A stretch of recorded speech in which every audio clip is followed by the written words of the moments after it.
Hello everyone, so today I want to talk about the Dorian mode. I have done this in previous videos, but I keep seeing the same mistake.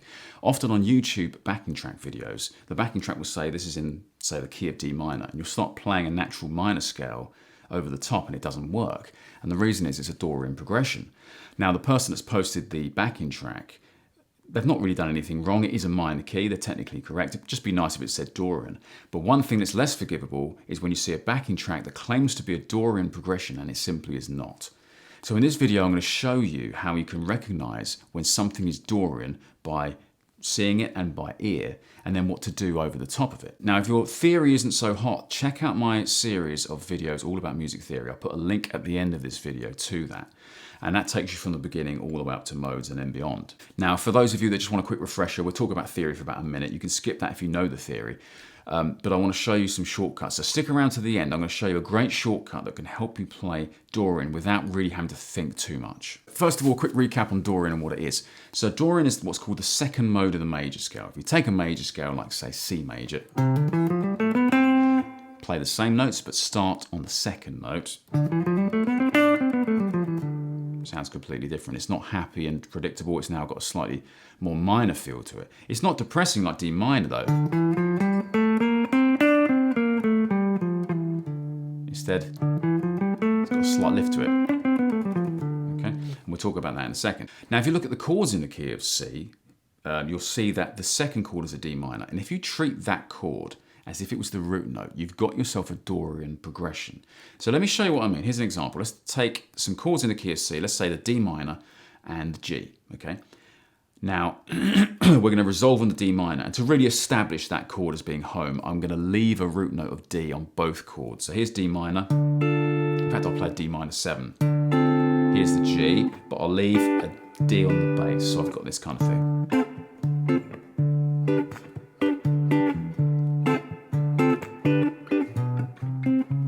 Something like that, okay? Now, first of all, why is this Dorian and why is it not D minor? Well, if you look at the chords in D minor, you won't see a G.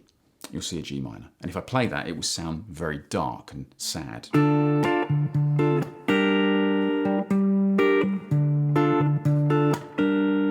didn't have that. We had this kind of Dorian lift. Okay, so that's the first thing to watch out for, both by how it looks, but how it sounds. If it's minor, but it's got a slight hipness to it, and a little lift, is probably Dorian. Now, here's the first shortcut on recognizing this by eye. If ever you have a minor chord, and the root note goes up a fourth, that's this jump, to a major triad or a dominant 7 chord, like G7, that's a Dorian chord progression, okay? Any minor chord going up a fourth to major triads or dominant 7 chords is a Dorian progression.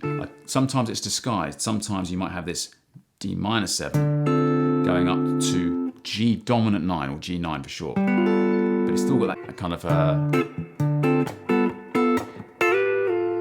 it's got that kind of hip thing going on still, even though it's minor. But what if the chord, the first chord, the minor chord, doesn't have a root on the bottom E string? What if it's, say, over here, this is a D minor? Well, if I play up a 4 from here, I've got a G, okay, which I don't have to play here, I could play it over here. Okay, so again, there's that Dorian thing. If it was D natural minor, it would sound more like this. Very sad, very depressing, which is great in that context, but sometimes we want to have a slight lift. So it's really good if you're a composer and you want something that's dark but not too dark, try Dorian. So that's one way of noticing this. Another way of noticing a Dorian chord progression is if ever you see 2 minor chords next to each other, that only happens in one place in any key, the 2 and the 3 chord, okay? So let's take, for example, if you had Moondance by Van Morrison. So that's, I think, A minor to B minor, or A minor 7 to B minor 7. So 2 minor chords a tone apart, okay? Unless you're in some kind of crazy key change, that must be a 2 and a 3 chord. So what you would do is, you'd look at which of those 2 chords is the resolving one. In this case, it sounds like the A minor, okay? So we're resolving on the second chord of the key, so we need the second mode. Okay, we would play the A Dorian mode, which we'll talk about how to do that in a second. If I play A natural minor over this, let's see what happens. It won't work.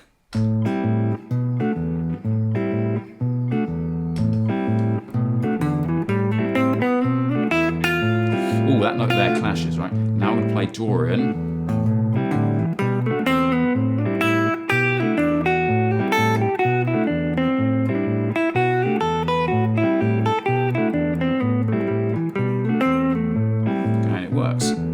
Very subtle change. There's one note difference between Dorian and a natural minor, also called the Aeolian scale. So if you know the minor scale really well, you'll know it looks like this. Here's A minor. It's got 1, it's got a second, a minor third, 4, 5, and a minor sixth. Then it's got a minor 7, and then back to the root note. 2, minor third, 4th, the 5th, the minor 6th, the minor 7th, back to the root note, second, minor third. So that's 5, 7, 8 on the low string, then 5th fret, 7th, 8th, 5, 7, then 4, 5, 7, 5, 6, 8, 5, 7, 8.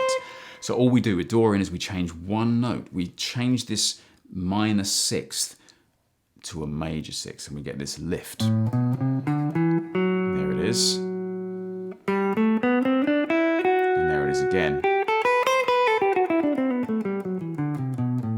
So we've already established this. If we've got a minor chord going up a fourth, it's a Dorian progression. If you've got two minor chords next to each other, and the lower of those two resolves, then that's your mode. You're on the second mode, you're in the Dorian mode.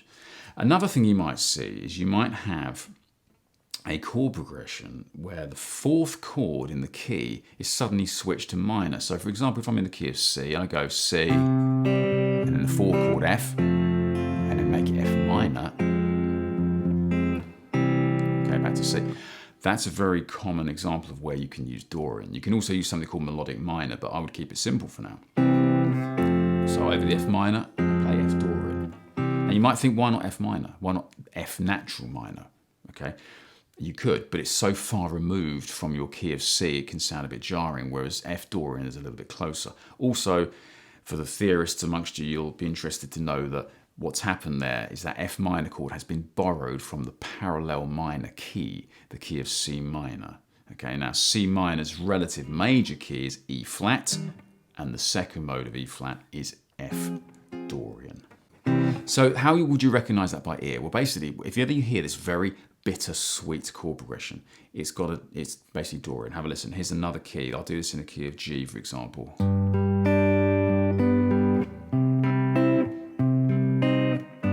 Actually, When September Ends by Green Day did exactly that. So, key of G, and a C chord, C minor, back to chord of G. Okay, so that C minor was borrowed from the parallel minor key, the G minor key, and it basically means you would play C Dorian over that. Okay, so I could be soloing in G, and suddenly I could play Dorian over that C minor chord. I promised you a shortcut, and here it is. What you can do is you can take your good old pentatonic scale, which contains 5 notes, and those 5 notes don't care what mode you're playing in. You could be playing Dorian or Aeolian, natural minor, and it will sound fine. All you need to do is you need to add 2 notes to make it Dorian. And those 2 notes, you slightly tweak them and you've got yourself Aeolian. So it's very easy to flip between the 2 modes.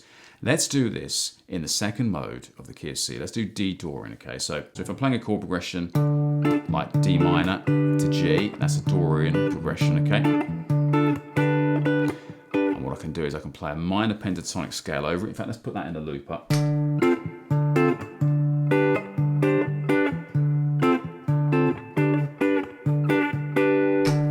Here's the minor pentatonic scale.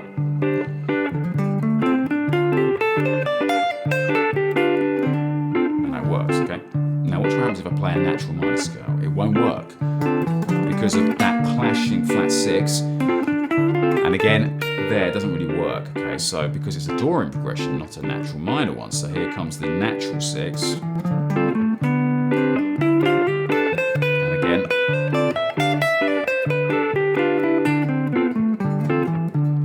So what you could do is you could literally just play pentatonic, keep it safe.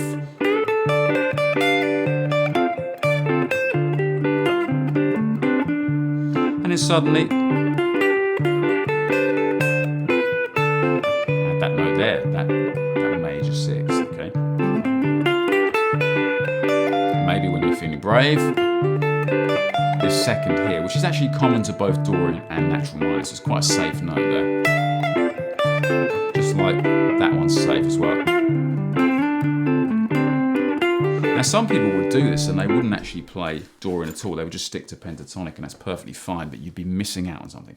When you go to that G chord, one of the notes of the pentatonic scale, this one here, kind of clashes with this note within the chord. You get this kind of dissonance like this. So in that case, you're at a great advantage if you know that this note here is available too. I mean, if it's in the chord, it's in the scale, right? So that's another way of looking at this. Look at the chords and just borrow notes from the chords. Now let's think about a song here that changes mode. So we'll go back to that example I did earlier, which was Moon Dance by Van Morrison. Okay, so if I've got something like that, that's in the key of A minor, but it's got a Dorian progression. 2 chord to 3 chord, 2 chord, 3 chord. It resolves on the 2 chord, not the 3, okay? So then the song changes to D minor to A minor. So it's basically now in the key of A minor, and it's an Aeolian or a natural minor chord progression. It's got that sad sound. So I have to take my pentatonic scale, and when the progression's Dorian, I can add my 6 and my 2. My 2 there, my 6 there. But when it changes to that sad sound, I need to change my 6s to minor 6s. I can still play these major seconds, that's fine. Let's try this. So we've got, I'll do 4 rounds of this.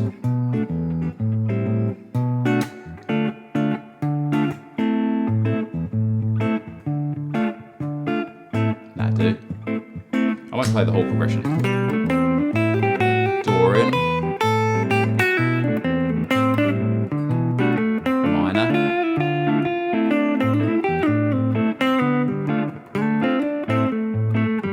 back to Dorian, so on. Okay. I didn't do the whole progression. It goes into something called a minor 5-1 after that, which is more theory. Another example, let's say you're playing Venus by Shocking Blue and it goes.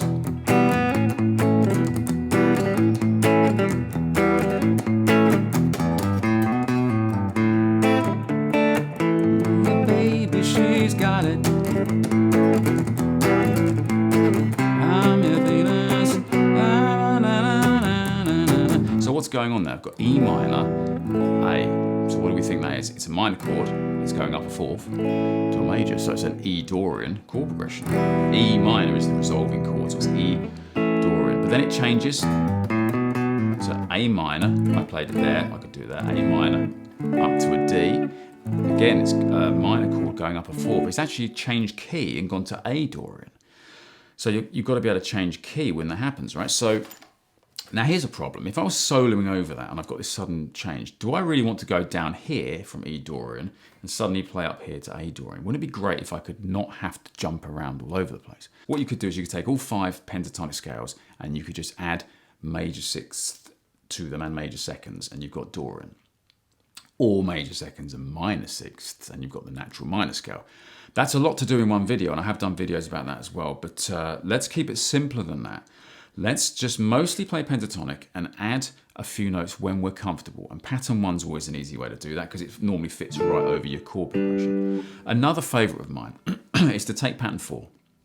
And the reason pattern 4 is so great is because pattern 4 fits over this very familiar minor chord. Okay, here's a D minor chord. And if I play pattern 4 over this,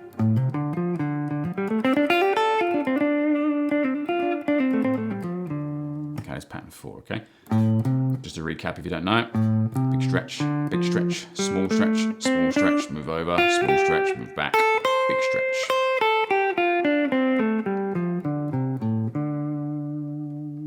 So what we can do with this pattern is we can simply add to it. Also, I've got this note here. Now I don't want this one, this would be a minor 6th. I want that lifted note there. There's a 2nd there. Major 6th there. I can play pattern 4. I can even add the blue notes, you know. Major 2nd. And then maybe a 6th there. So when we go back to the example we had earlier, which was Venus, what I could do is I could play, for the E Dorian I could play here, pattern 1 of the pentatonic scale, and add my little Dorianisms. When it changes to A Dorian, instead of jumping down to this A here, I could stay here and look at this A minor chord as a landmark, play pattern 4, and add the little Dorian isms to that. Okay, and I've not had to move anywhere. Let's see if this works. Here's my progression.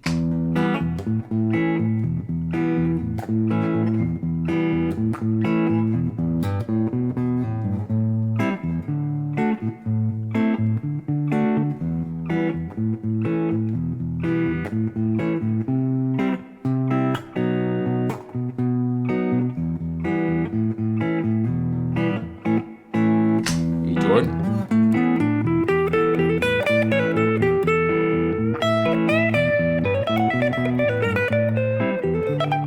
A Dorian, E Dorian,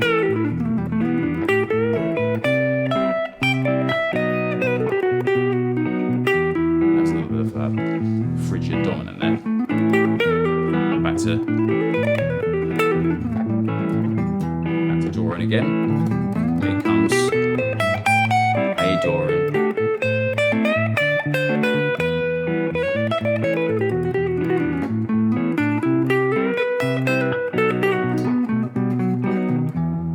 So on.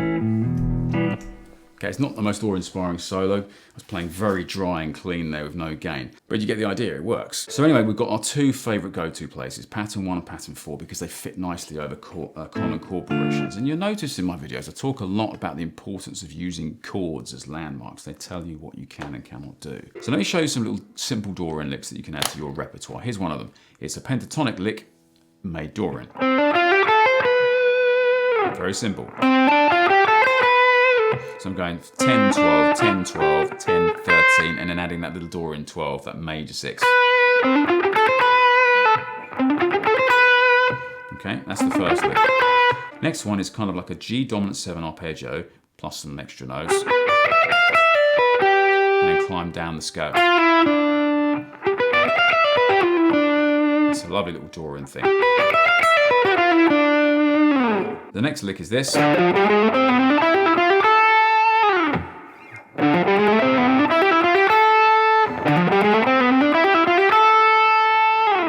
So that was 10, 13. Then I've borrowed some notes from the blues scale, 10, 11, 12. Then I've gone 10, 9 with a slide, and then 10, 12, and then 9, 12, back to 9, 10, 12, 10 on the B. Slow motion.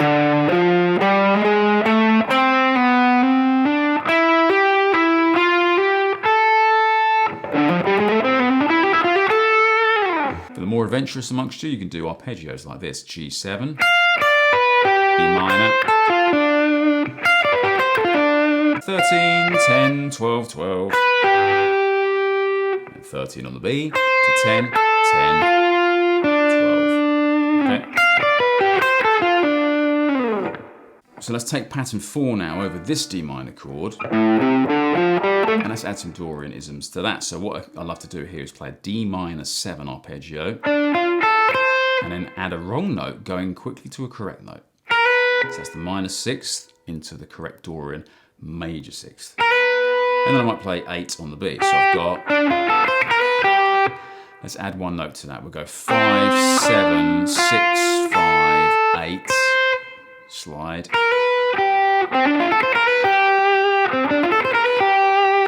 What about this? What about actually taking that D minor 7 arpeggio, reversing it, and then running down the G chord, which we know works in Dorian. So we've got something like, there's a little G triad there.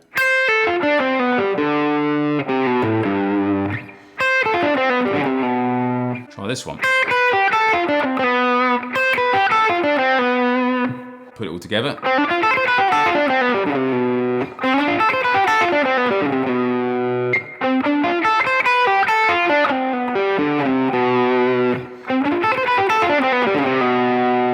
You can fill in the gaps across the neck, of course, for now, just by using the other pentatonic scales. You could go pattern 4. Pattern 5, just pentatonic if you want. Or if you've got really good ears, you might be able to hear those little Dorianisms in there. And then move to pattern 1, back to familiar ground. Dorian. 2. I've added a note, and then pattern 3. Back to 4 again. So actually there's not that many gaps to fill. Start with those 2 comfortable patterns and then start to build on it. Now if you're thinking, how do I do that? How do I build on these? All you need to know is what intervals look like, okay? So if this is my root note here, this D, a major 6 looks like this, okay? And a major 2nd looks like this. So adding the 2nd's easy. You just add a tone above the root note, and you can do that with any pentatonic scale. You could play pattern 2, for example, and of course above this root note here, the 2nd's there. Now watch out, because if you want to add a major 6th to any of these pentatonic patterns, remember the B string kind of changes everything. So a major 6, instead of looking like that, it ends up looking like this. So there's a Dorian, isn't in pattern 2.